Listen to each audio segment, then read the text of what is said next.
When villagers first stumbled upon him deep in the wilderness, they thought he was a ghost.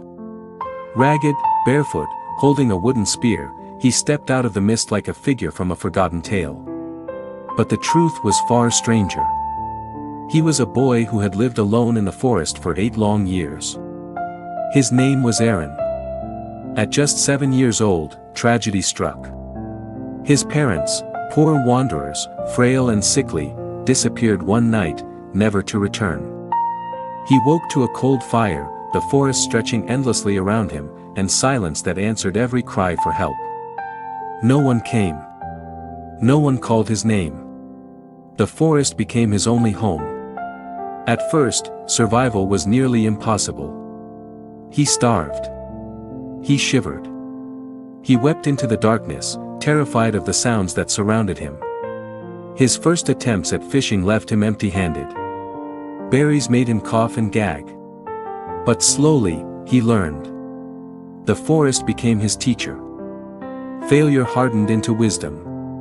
Each mistake carved a lesson that brought him closer to life. Over time, he grew stronger. By 10 years old, he moved like a shadow through the trees.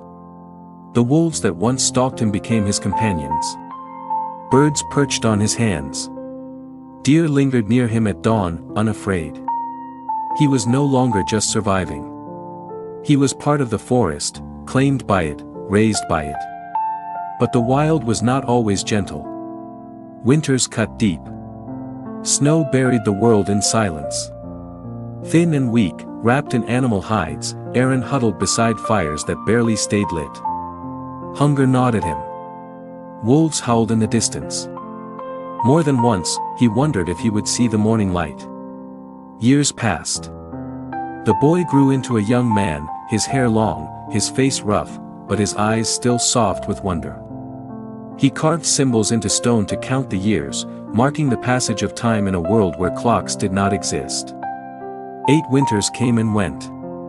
8 summers blazed and faded. His life was measured not by calendars, but by the strength of his will. Then, one morning, the silence was broken.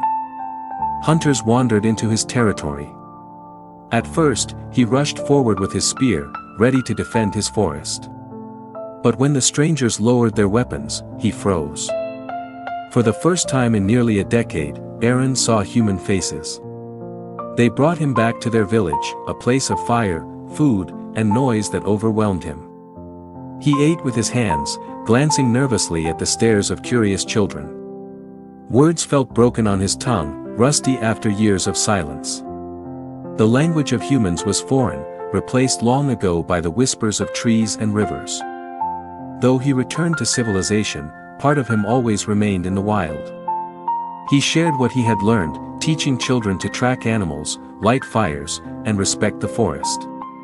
Yet often, he sat quietly at the edge of the village, eyes fixed on the tree limb, as though part of him still lived beneath its canopy. The boy who lived alone in the forest for 8 years was not lost. He was found. Found by the wilderness. Found by himself. Found by the resilience that rises within us when we are pushed to the edge of survival. Sometimes, solitude is not the end of a story. It is the beginning of resilience.